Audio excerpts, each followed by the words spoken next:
হ্যাঁ আপু, ওয়ালাইকুম আসসালাম, কেমন আছো? আলহামদুলিল্লাহ ভালোই। আচ্ছা, তোমার আপনি বোন কেমন আছেন? আছে আছে তোমার বোন তো ওয়ানে না? হ্যাঁ মিস ওয়ানে। ওয়ানে এখন আমার ক্লাস নেই। মিস এখনো ওই যে মানে পড়াশোনা করে না, তো এই জন্য দ্বিতীয় অধ্যায় যাইতেও পারে নাই। প্রথম অধ্যায় আছে, ভুলে যায়। একটু একটু লিখা বাসায় শিখতেছে। পড়াবে, তুমি একটু দেখবে, তাহলে দেখবে হয়ে যাবে। তুমি একটু অল্প হ্যাঁ অল্প মিস, করে দুইটা দুইটা করে তিনটা করে দেখবে, দেখবে হয়ে যাবে। বড় বড় যেগুলো না ইমান কাকে বলে হ্যাঁ হ্যাঁ, ওইগুলা লিখতে গিয়ে মনেও রাখতে পারে না ওগুলা। এগুলা হয়ে যাবে ঝামেলা আস্তে আস্তে। হইতেছে এখন অনেক। বন্ধ, বাসায় আছো তো একটু খেয়াল করবে, নিজেও পড়বে, ওকে পাশে নিয়ে বসবে, দেখবে হয়ে যাবে। আচ্ছা, তোমাদের আর স্টুডেন্টরা কই? এরপরে আগে ক্লাস ছিল? হ্যাঁ মিস 20 মিনিট আগে ছিল তো, এখন না। আচ্ছা, আমি তো মনে হয় আগে ছিল। 1-2 মিনিট আগেই চলে আসছি ক্লাস। আমারও ক্লাস ছিল, হ্যাঁ তাই চলে আসছি ক্লাস। আজকে আমি তোমাদেরকে এই অধ্যায় পড়াবো, সেটা হচ্ছে অধ্যায় 4। আচ্ছা, তোমাদের তো আর কেউ আসছে না, কিন্তু আমি এখন আর ওই যে অধ্যায়গুলো যেগুলো পড়াবো, আগে এই অধ্যায়গুলো হুম। শেষ করব, তারপরে যদি সিলেবাস কোনো নতুন হয় তাহলে। কারণ আমি পুরনো সিলেবাসে নির্বাচনী যেটা ছিল, নির্বাচনী যে অধ্যায়গুলো ছিল, হ্যাঁ গতবারের যে নির্বাচনী অধ্যায়গুলো ছিল, সেই অধ্যায়গুলো আগে আলোচনা করব, পরে আমি পড়াবো অন্যগুলো সময় পেলে। সেটা হচ্ছে, তোমাদের তখন সামনে নির্বাচনী পরীক্ষা, তাই না? মিস হবে কি নাকি হবে না এটা তো অবশ্যই জানি হবে, না। অবশ্যই হবে, হবে না কেন বলো? পরিস্থিতি ভালো হয়ে গেলে অবশ্যই হবে। 4 নির্বাচনীর জন্য পড়াবো। 4, 5, 8, 9, 12, 13, 17, 18। গতবারও যেগুলো ছিল। এতগুলা হ্যাঁ, এতগুলা এত, পড়বো? হ্যাঁ হ্যাঁ, এই কয়টা নির্বাচনের জন্য ছিল গতবার। লাস্টে দুইটা তো বেশি না, অল্প একটু একটু, অল্প অল্প ছোট ছোট। মাত্র 8টা, মাত্র 8টা। চতুর্থ, পঞ্চম, অষ্টম, নবম, দ্বাদশ, ত্রয়োদশ, সপ্তদশ, অষ্টদশ, এই হলো তোমাদের নির্বাচনী। তাহলে আজকে আমরা সেই অনুযায়ী আজকে চতুর্থ পর্ব, গৃহ সম্পদের ব্যবস্থাপনা। আজকে আমাদের পড়া হবে গৃহ সম্পদের ব্যবস্থাপনা। আমি স্ক্রিন শেয়ার দিয়ে বইটা তোমাকে দেখাচ্ছি। নিচের গুলো কঠিন আছে, উপরের গুলো তো একটু সহজ, মানে না একটু রে বাবা, চেষ্টা করলে হয়ে যায়। না না, নিচের গুলো একেবারে সোজা, কি বলো তুমি? নিচের গুলা তো, উপরের গুলা যে তো কঠিন। খাদ্যর গুলা। হ্যাঁ হ্যাঁ, এগুলো সোজা, একদম সোজা। একবার দুবার পড়বা, দেখবা হয়ে গেছে।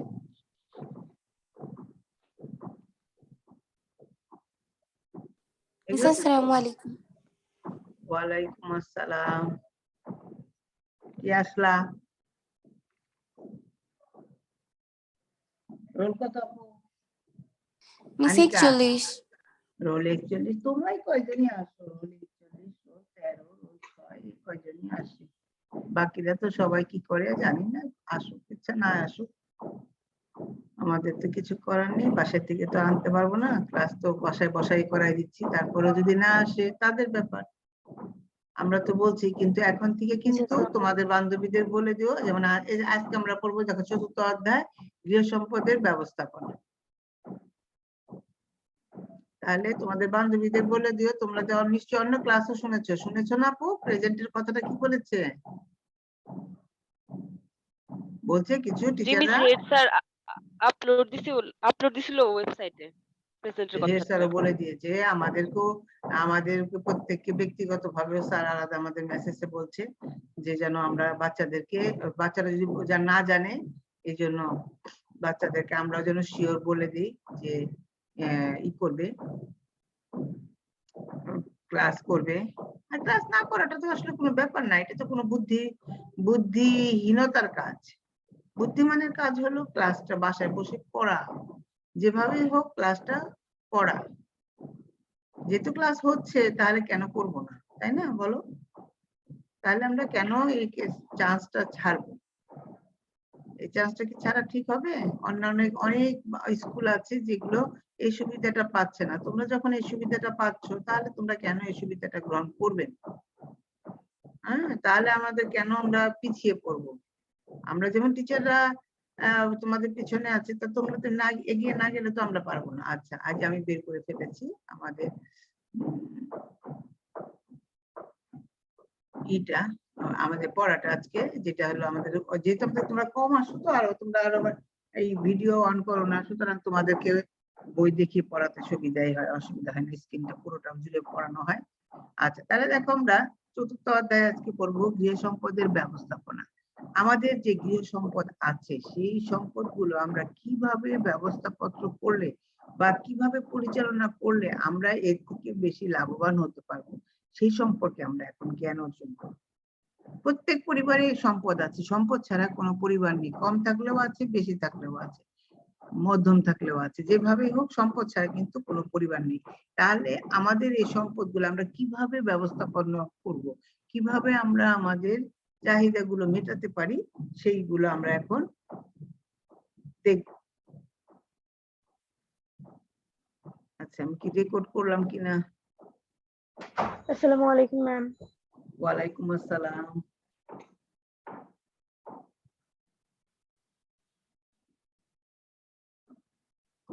মাহি, মাহি, মিস আসসালামু আলাইকুম।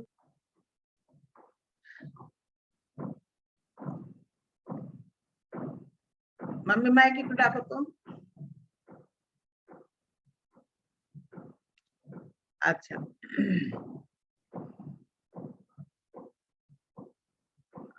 আচ্ছা দেখো, গৃহ সম্পদের ব্যবস্থাপনা অর্থ, এখানে দেখো যে ছবিটা চলে গেল কেন? মাহি,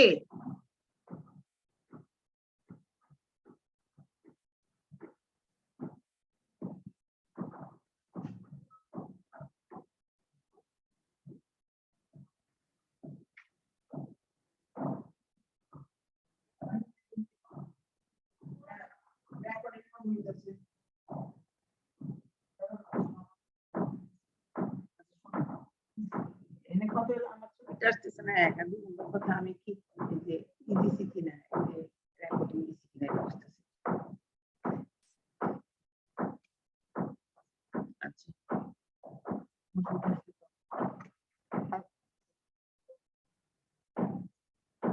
আচ্ছা, আর রেকর্ডিংটা দেখো, রেকর্ডিং দিছি কিনা।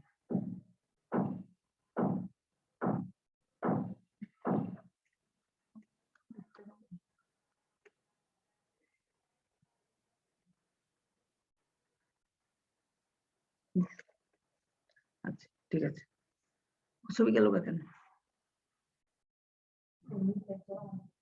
আচ্ছা শোনো, তাহলে আমরা দেখো গৃহ সম্পদের ব্যবস্থাপনা, এটা আমরা পড়বো অর্থ ব্যবস্থাপনা। প্রথমে পড়বো হচ্ছে অর্থ ব্যবস্থাপনা।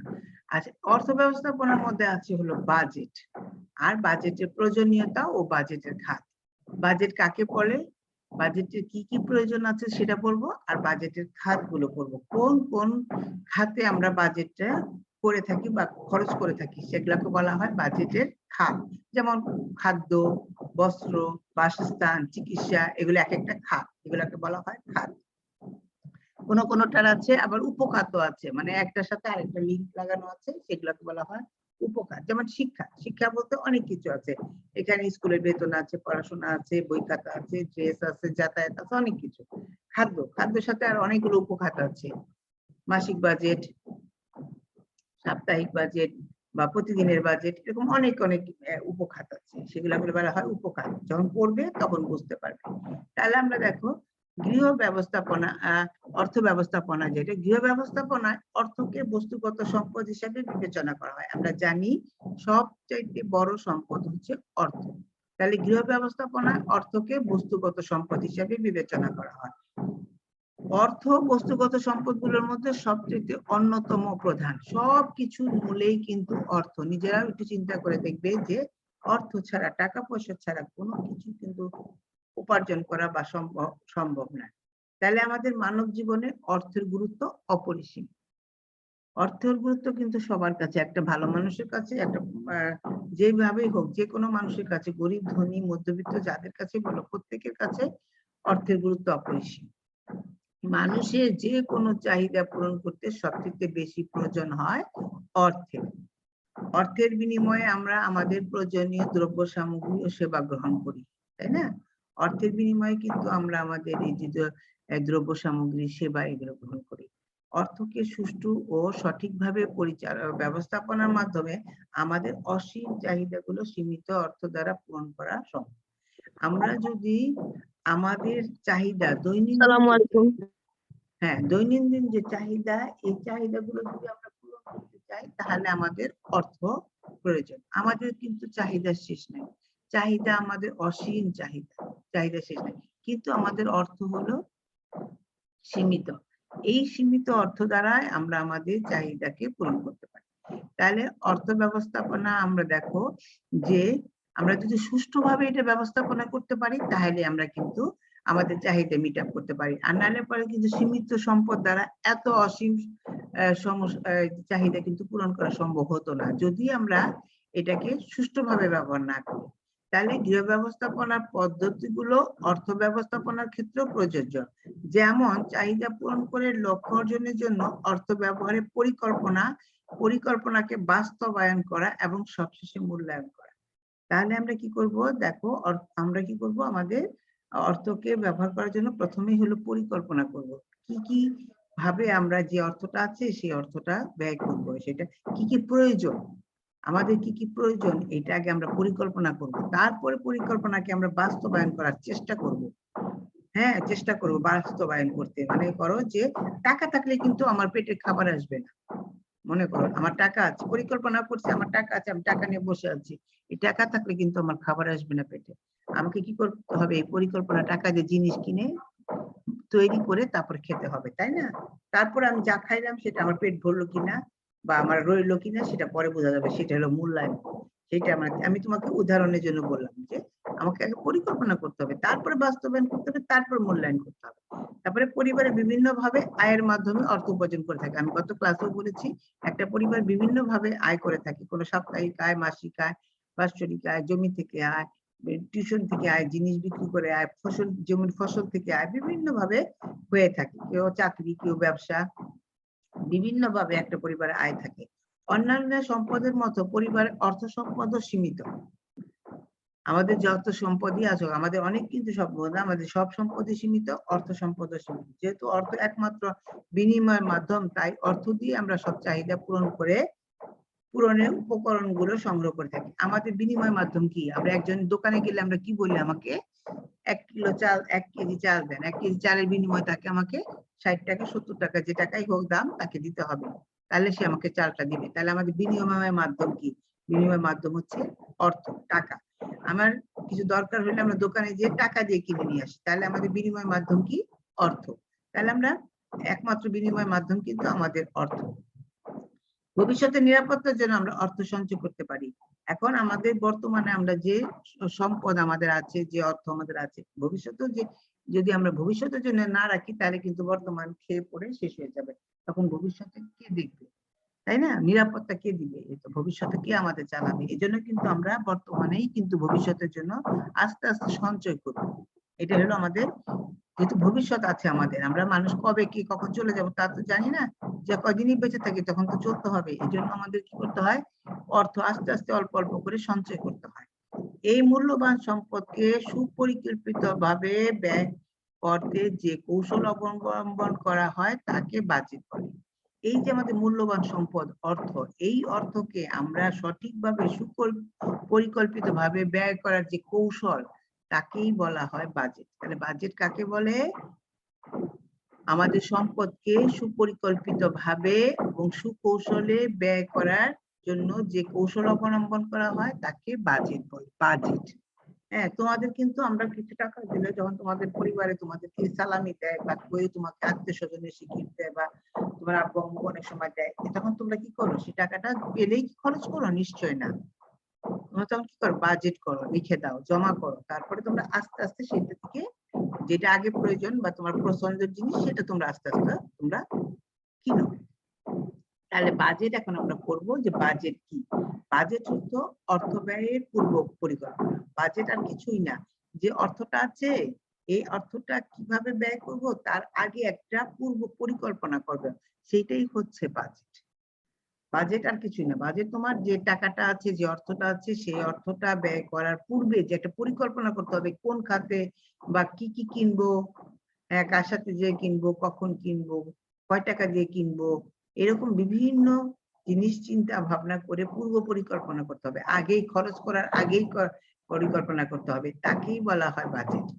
আরো স্পষ্টভাবে বলা যায় নির্দিষ্ট সময়, নির্দিষ্ট আয়, নির্দিষ্ট আয়ের ব্যয় ও সঞ্চয় করার পূর্ব পরিকল্পনাকে বাজেট বলে।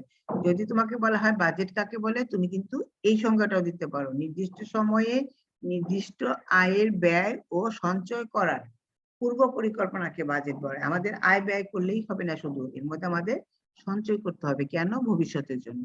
এই জন্য আমরা সঞ্চয় করি। বাজেটের সম্ভাব্য আয়কে কোন কোন খাতে কোন কোন সময়ে কি পরিমাণে ব্যয় করা হবে তার লিখিত বিবরণ থাকে। আমরা বাজেট দুই রকম করি, একটা সাপ্তাহিক বাজেট, একটা মাসিক বাজেট।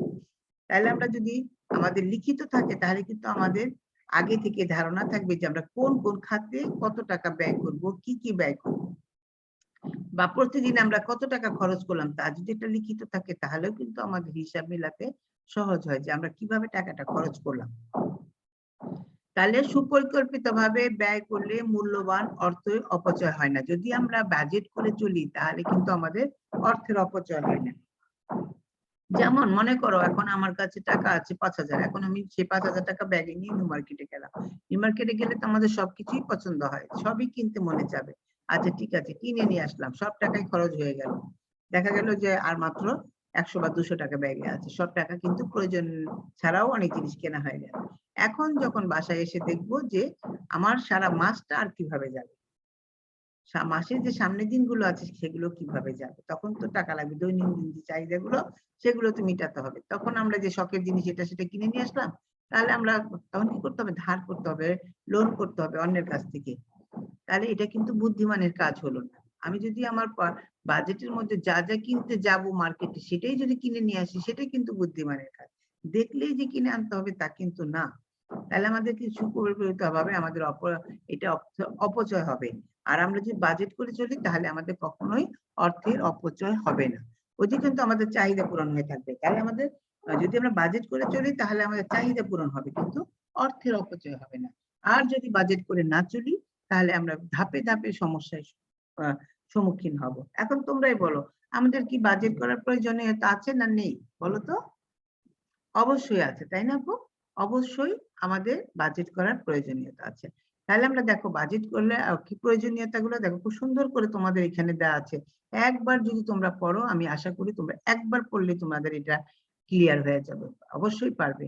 বাজেট অর্থ ব্যয়ের একটি চমৎকার কৌশল। যারা বাজেট করে চলে, যারা সীমিত সম্পদের মধ্যে বাজেট করে চলে, তারা কিন্তু খুব সচ্ছল ভাবে চলতে পারে। আর যারা বাজেট করে চলে না, তা সেই পরিবারে দেখবে সবসময় কলহ বিগ্রহ লেগেই থাকে, মারামারি ভাঙাভাঙি ভাঙাভাঙি সবকিছু হয়, এবং চাহিদা ঠিক মতো পূরণ হয় না, নানা রকমের সমস্যা দেখা দেয়, লোন করতে হয়, একেবারে একটা বিশ্রী অবস্থা। আর যারা সীমিত সম্পদের মধ্যে বাজেট করে চলে সেই সব পরিবার কিন্তু অনেক সুন্দরভাবে চলতে পারে। তাহলে আমাদের দেখো বাজেট করার প্রয়োজনীয়তা অবশ্যই আছে।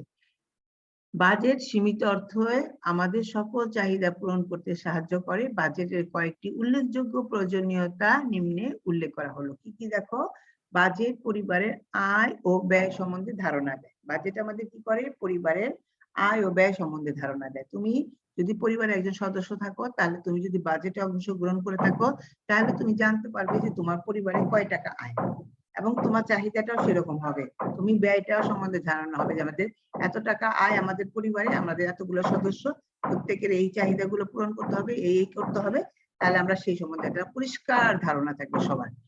আরেকটা কি? পরিবারের অপচয় রোধ করে সচ্ছলতা আনয়নে সাহায্য করে। যদি তোমার বাজেট করা থাকে তাহলে অপচয়, যে বললাম না মার্কেটে যে ইচ্ছা মতো কিনে আনার মতো কোনো স্কোপই থাকবে না। তাহলে আমরা অপচয় করার কোনো প্রশ্ন ওঠে না। যদি আমাদের বাজেটে লেখা না থাকে আমরা সেই জিনিস কিনতে যাব কেন? কিনবই না। তাহলে আমাদের জন্য দেখো অবশ্যই আমাদের অপচয় রোধ করবে। তারপরে হচ্ছে 3 নাম্বার হচ্ছে ভবিষ্যতের জন্য সঞ্চয় ব্যবস্থা নিতে সাহায্য করে। আমরা যদি জানি যে আমাদের এত টাকা ইনকাম, এত টাকা আমরা খরচ করব, এত টাকা আমাদের এই মাসে উদ্বৃত্ত থাকবে, মানে বাঁচবে, তখন সেই টাকা আমরা কি করব? ব্যাংকে ডিপোজিট করে ব্যাংকে রাখবো, সঞ্চয়পত্র কিনবো, বা একটা যে কোনো একটা জায়গায় আমরা জমাবো, সমিতি করব, যে কোনো কিছুর মধ্যে আমরা টাকাটা ভবিষ্যতের জন্য জমিয়ে রাখবো। আচ্ছা, গুরুত্বপূর্ণ চাহিদাগুলো অগ্রাধিকার ভিত্তিতে পূরণ হবে। আমাদের যে চাহিদা আছে, আমাদের খাদ্য, বস্ত্র, বাসস্থান, চিকিৎসা, স্বাস্থ্য, চিত্ত বিনোদন যা কিছু আছে, আমরা অগ্রাধিকার ভিত্তিতে গুরুত্বপূর্ণ গুলাকে আগে পূরণ করব, পরেরটা পরে। তোমার যখন মনে করো জানুয়ারি মাস আসলে তোমাদের ঈদের ড্রেসের কথা আমরা চিন্তা করি না। জানুয়ারি মাস আসলে তোমাদের স্কুলে ভর্তি, তোমাদের নতুন ড্রেস, তোমাদের বই, খাতা, ব্যাগ, এইসব আমাদের চিন্তা। তার মানে অগ্রাধিকার দিতে হয় কোনটা আছে। এবার জানুয়ারি মাস, এখন আগে অগ্রাধিকার দিতে হবে স্কুলের ড্রেস, পরে পার্টি ড্রেস, পরে কোনো অকেশনে যাওয়ার ড্রেস, এটা আমরা পরেরটা পরে কিনবো। কিন্তু আমাদের অগ্রাধিকার হলো আগে স্কুলেরটা মিট আপ করা। এই জন্য আমাদের অগ্রাধিকার ভিত্তিতে দিতে হবে কোনটা বেশি আগে পূরণ করতে হবে। আচ্ছা, বাজেট পরিবারের সদস্যদের মিতব্যয়িতে সাহায্য করে। বাজেট করা জানা থাকলে পরিবারে যারা সদস্য আছে সবাই কিন্তু খুব হিসাব করে চলবে। তখন সবারই কোনো রকম বাহানা থাকবে না, আমাকে এটা দাও, ওটা দাও, এটা দাও। হ্যাঁ, সবাই দেখবে আস্তে আস্তে কি হয়, একটা মিতব্যয়ী হতে শিখে, নিজেকে কন্ট্রোল করার মতো, যে ওর বাবার আছে দিকে ওর বাবা ওকে দিয়েছে, কিন্তু আমার বাবার নেই, আমার বাবা আমাকে দিতে পারবে না, এটা মনের মধ্যে আসবে এবং সে কি হবে, নিজেরটা সীমিত ভাবে খরচ করবে। এই জন্য সবার তো একই রকম অ্যাবিলিটি বা ক্ষমতা থাকে না, এই জন্য আমাদের এটা মনে রাখতে হবে। এই জন্য বাজেট করে চললে পরিবারের যে সদস্য আছে তারাও কিন্তু সবাই বাজেট করে চলে। তারপর হলো বাজেট করে অর্থ ব্যয় করলে সময় ও শক্তি সাশ্রয় হয়। যদি আমরা বাজেট করে চলি তাহলে আমাদের সময় ও শক্তি সাশ্রয় হয়। আমরা জানি আমাদের কি কি কিনতে হবে এবং কখন কিনবো, কার সাথে যেয়ে কিনবো, কি কি প্রয়োজন, এটা আমাদের লিখিত থাকলে কিন্তু আমাদের আর কোনো খোঁজাখুঁজি করেও সময় নষ্ট করা লাগে না। আমরা এটা সময় শক্তি সাশ্রয় করতে পারি। লাস্ট যেটা হলো, বাজেট পরিবারের সদস্যদের সকল চাহিদা পূরণ করে তাদের সন্তুষ্টি দিতে পারে। আমাদের যদি বাজেট করা থাকে তাহলে আমাদের পরিবারের যে সদস্যরা আছে তাদের কার কি অগ্রাধিকার ভিত্তিকে আগে সেই চাহিদাটা আগে পূরণ করতে হবে, তাহলে সে সন্তুষ্ট হবে। এটা আমাদের খেয়াল করতে হবে যে পরিবারের যে সকল সদস্য আছে যাদের যেটা প্রয়োজন, সবচেয়ে বেশি প্রয়োজন, সেইটার দিকে আগে লক্ষ্য দিতে হবে। তাইলে আমরা কি করব, পরিবারের সবারই চাহিদাগুলো সঠিকভাবে পূরণ হবে। যার যেটা কম প্রয়োজন সেটা আমরা পরে কিনলেও চলবে। সুতরাং আমাদের যেটা আগে প্রয়োজন আমরা সেটা ক্রয় করব। তাহলে দেখো যে বাজেটের প্রয়োজনীয়তা আছে কি নেই, কত সুন্দর করে তোমাদের এখানে 7টা পয়েন্ট দেওয়া আছে। তোমরা যদি এই 7টা পয়েন্ট লিখে এবং বাস্তব জীবনে কাজে লাগাও, দেখবা চমৎকার একটা বাজেট তোমাদের পরিবারের জন্য তুমি তৈরি করতে পারবে এবং তোমার মাকেও সাহায্য করতে পারবে যে এভাবে চললে দেখো আমাদের প্রত্যেকের চাহিদা মিটবে। আচ্ছা, এখন আমরা বাজেটের খাত করব। বাজেটের খাত বলতে আমরা কি বুঝি? হ্যাঁ, বাজেটের খাত হলো কোন কোন ইয়েতে আমরা ব্যয় করব। প্রকৃত বাজেট প্রস্তুত করার সময় কোন কোন খাতে অর্থ ব্যয় করতে হবে সেগুলো স্থির করতে হবে। পারিবারিক জীবনযাপনের ক্ষেত্রে ব্যয় করতে হয় সেগুলো বাজেটের খাত হিসাবে বিবেচিত। হ্যাঁ, তাহলে আমরা গুরুত্ব অনুযায়ী খাতগুলো সাজিয়ে,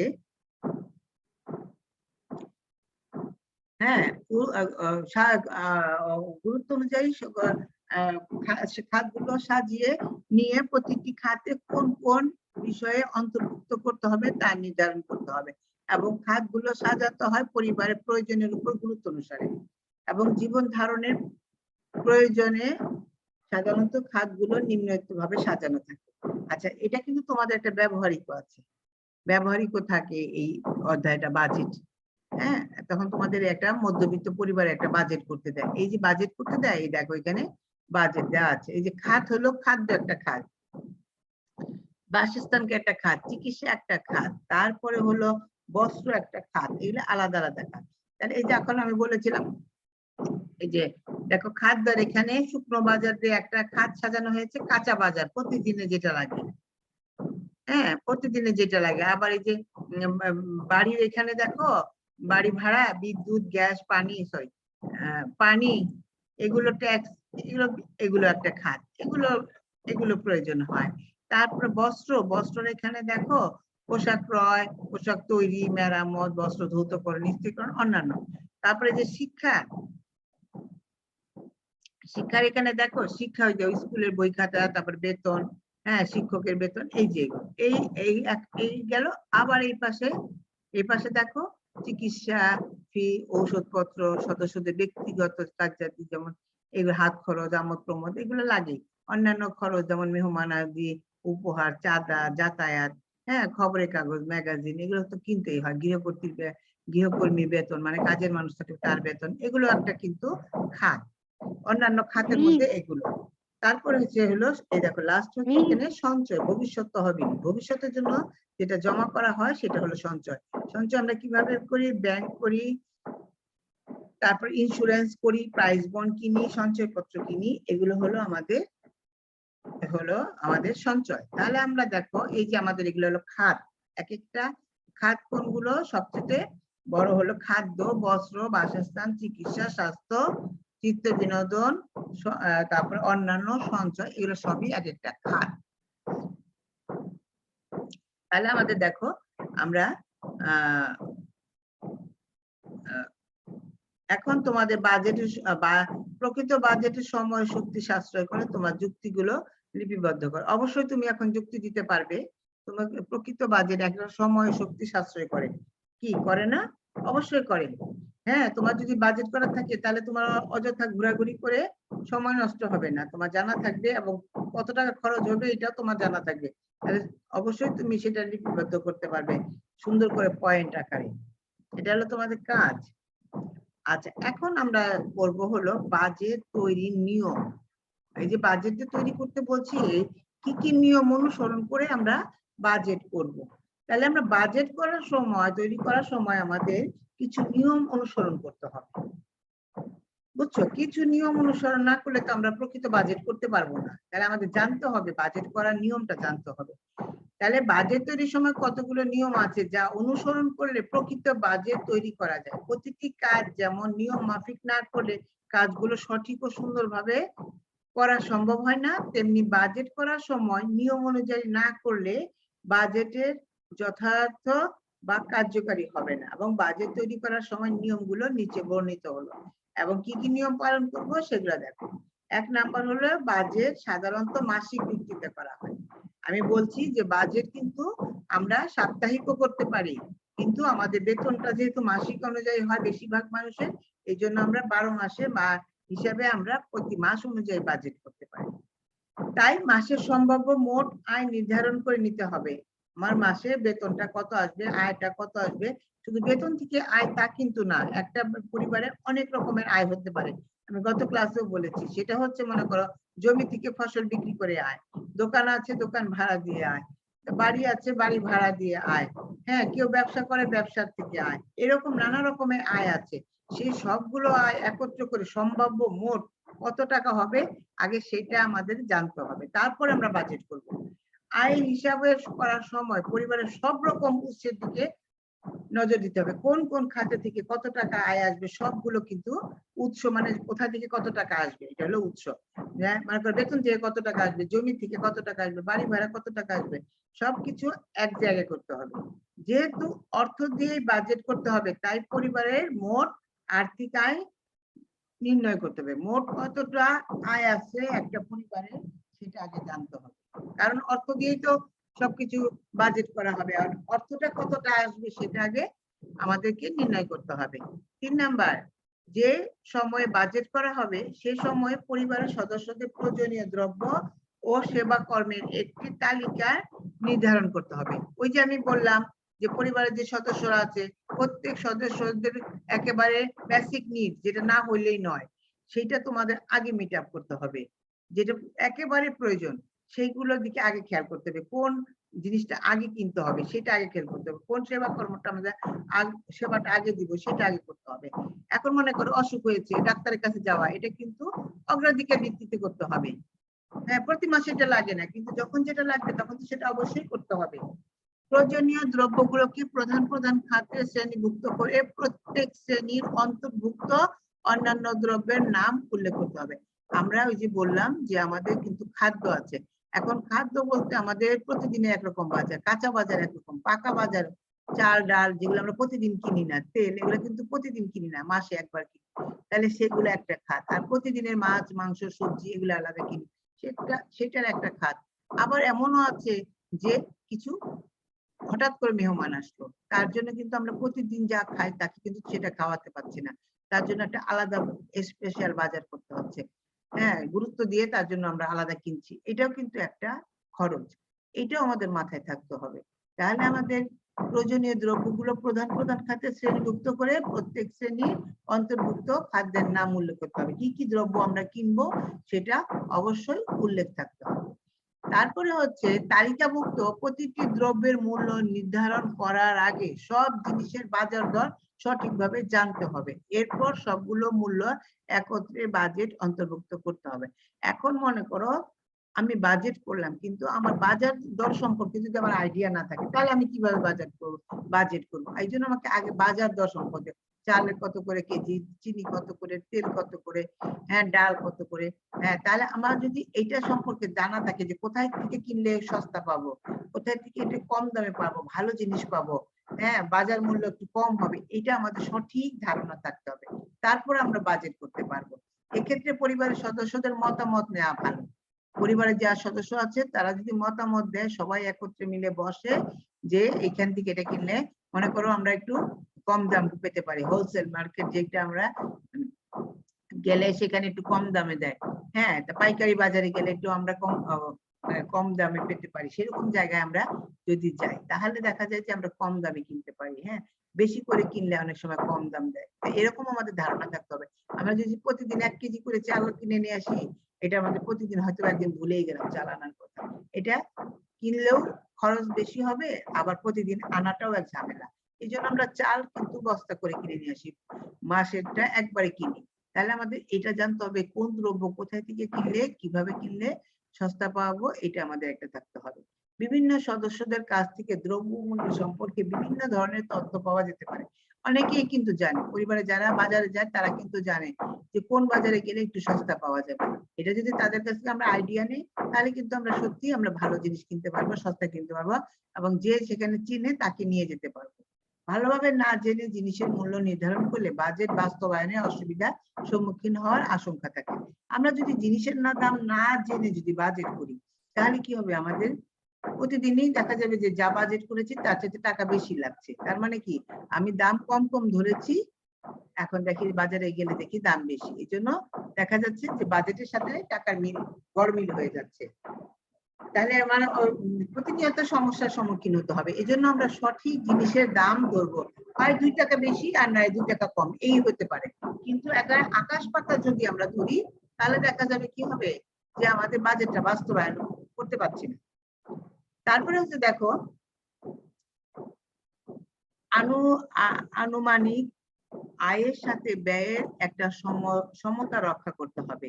আমার আয় যদি হয় মনে করো 20,000 টাকা, তাহলে আমাকে ব্যয় করতে হবে 18,000 টাকা বা 19,000 টাকা। কারণ সমতা রক্ষা করে যদি আমি না করে চলি, তাহলে কি হবে? দেখা যাবে যে আমার ব্যয়টা বেশি হয়ে যাবে, আয়টা কম হবে, তখন কি হবে? ঘাটতি হয়ে যাবে, তখন কি হবে? অন্যের কাছ থেকে ধার করতে হবে। এই জন্য আমরা এটা কেউই চাই না। এই জন্য আমরা আনুমানিক আয়ের সাথে ব্যয়ের একটা সমতা রক্ষা করতে হবে। মোট আয় জানার পর সম্ভাব্য ব্যয়ের টাকার পরিমাণের সঙ্গে হিসাব করে দেখতে হবে যেন আয় ও ব্যয়ের মধ্যে সমতা থাকে।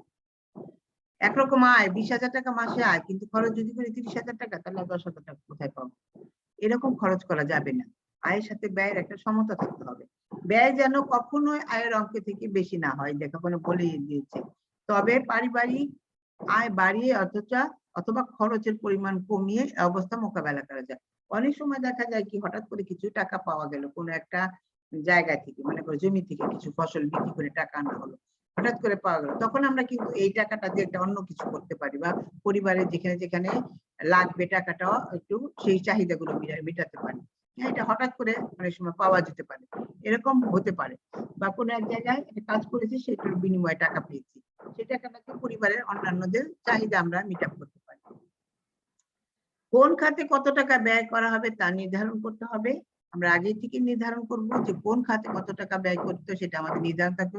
সাধারণত খাদ্য খাতে সবচেয়ে বেশি বরাদ্দ দিতে হয়, খাদ্য খাতে বেশি বরাদ্দ দিতে হয়, কিন্তু আসলে কিন্তু আমরা যারা শহরে বাস করি তারা কিন্তু বাড়ি ভাড়া খাতে বেশি ব্যয় করি। দেখবে একটা বাড়ি ভাড়া করতে হলে 20 থেকে 30,000 টাকা নিচে ভালোবাসা পাওয়া যায় না।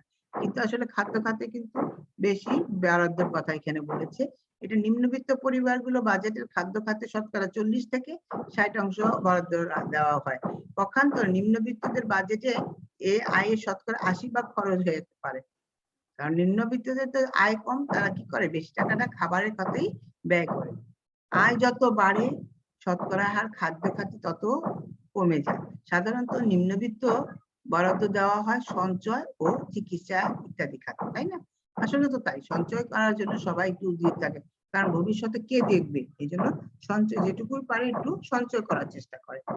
আচ্ছা, তারপর দেখো পরিশেষে বাজেটটিকে পরীক্ষা করে দেখতে হবে যেন তা বাস্তবায়ন করা যায়। আগে যে বাজেটটা করা হলো সেই বাজেটটা দেখতে হবে পরীক্ষা করে বাস্তবায়ন করতে কি কি সমস্যার সম্মুখীন হতে হয়েছে এটা খেয়াল করতে হবে। কয়েকটি বিষয় বিবেচনা রাখলে বাজেটকে বাস্তবমুখী করা যায়। যদি আমরা কয়েকটা দিকে খেয়াল করি তাহলে কিন্তু বাস্তবমুখী করা যাবে, মানে বাস্তবায়ন করা যাবে। কারণ আগে থেকে যদি আমাদের যে ভুলগুলা হয়েছে, কোথায় ভুল হয়েছে, কোথায় টাকা বেশি লাগছে, কোথায় কম থাকে, এগুলো যদি আমাদের লিখিত থাকে বা খেয়াল থাকে তাহলে কিন্তু আমরা পরবর্তীতে এই সমস্যাগুলো পড়বো না। যেমন প্রত্যেক সদস্যের প্রয়োজনগুলোর দিকে খেয়াল রাখা, জরুরি অবস্থা মোকাবেলা করা, কিছু কিছু বাড়তি অর্থ সবসময় হাতে রাখা, দীর্ঘমেয়াদী সঞ্চয়ের লক্ষ্যের দিকে খেয়াল রাখা ইত্যাদি। আমরা যদি কিছু টাকা সবসময় একটু সঞ্চয় করে রাখি, একটু দেখবে মায়েরা কিন্তু সবসময় একটু রাখে, কারণ হলো কখন কি কারণে লাগতে পারে, হয়তো বা একটা মেহমান আসলো বা একটা বিয়ের দাওয়াত হলো বা একটা বার্থডেতে যাবে বা কোথাও বেড়াতে যাবে, টাকা প্রয়োজন হবে, তখন কিন্তু সেখান থেকে ফুট করে বের করে দেয়। তার মানে কি একটু জমিয়ে রাখছিল, এর থেকে বের করে দিয়েছে। তোমার একটা প্রয়োজন, তোমাকে একটা যে একটা অনুষ্ঠানে যাবে, তোমার একটা ড্রেস প্রয়োজন, তখন মা দেখবে কিনে দিচ্ছে, তার মানে হচ্ছে মা এটা জমিয়ে রেখেছিল। এই জন্য আমরা দেখতে পাচ্ছি যে এরকম ভাবে আমরা বাজেট করতে পারি। এখানে একটা নমুনা বাজেট দেওয়া আছে, একটি মাসিক বাজেট নমুনা দেওয়া হলো। পরিবারের মাসিক আয় 30,000 টাকা, 30,000 টাকা 4 জনের একটা বাজেট করেছে। তোমরা আশা করি এই বাজেটটা একটু দেখবে, আমি নেক্সট ক্লাসে আমাকে একটু বাজেটটা সম্পর্কে বলবে, দেখবে, তাহলে তোমরাও বাজেট করতে পারবে। তাহলে আমাদের বাজেট করা পর্যন্ত আমাদের পড়া মোটামুটি শেষ হয়ে গেল। আমরা আজকে এইটুকুই পড়বো, এই পার্ট 2 পর্যন্ত পড়বো। নেক্সট ক্লাসে পার্ট আমরা 3 পড়বো, 3 পার্ট নাম্বার 3 আমরা পড়বো। আর আজকে হলো পড়া থাকবে হলো এইটুকুই, এই পার্ট 2 পর্যন্তই আমরা পড়বো, কারণ যেহেতু আমাদের সময় আর মাত্র 3 থেকে 4 মিনিট মনে হয় আছে। আর একটা পার্ট 3 আরম্ভ করে শেষ করতে পারবো না, এটা আরেকটা ক্লাসে আশা করি শেষ করে দেব। তাহলে দেখো এখানে দেখো, বর্তমান সময়ে বাজার মূল্যে আলোকে বাজেটটি শিক্ষক শ্রেণীকক্ষে ব্যাখ্যা করবেন। যেহেতু শ্রেণীকক্ষে ব্যাখ্যা করতে পারছি না, এখানে দেখো সব সুন্দর করে দেওয়া আছে, তুমি যেখানে না বুঝবে সেখানে একটু দাগ দিয়ে রাখবে, আমি ক্লাসে বুঝিয়ে দিব। আমাকে খালি বলবে ম্যাডাম আমি এখানে বুঝতেছি না, এখানে কি করব, আমি বুঝিয়ে দিব। যে বাজেট আয়ের চেয়ে ব্যয় বেশি হয় তাকে কি বলে? ঘাটতি বাজেট। তোমার আয় যদি মনে করো যে তোমার আয় যদি কম হয়, ব্যয় যদি বেশি হয়, তাহলে সেটা হলো ঘাটতি বাজেট। আর যে বাজেটে আয় আর ব্যয় সমান সমান থাকে সেটা হচ্ছে সুষম বাজেট। আর যে আয় বেশি ব্যয় কম, সেটা কিছুটা টাকা থাকে, সেটা হলো কি?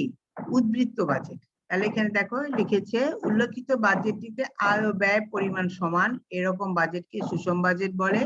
আয় ও ব্যয় সমান দিকে বলছে সুষম বাজেট। যে বাজেটে আয়ের চেয়ে ব্যয় বেশি হয় তাকে বলা হয় ঘাটতি বাজেট। এই যে ধার দেনা করতে হয়, ঘাটতি পড়ে যায় টাকা।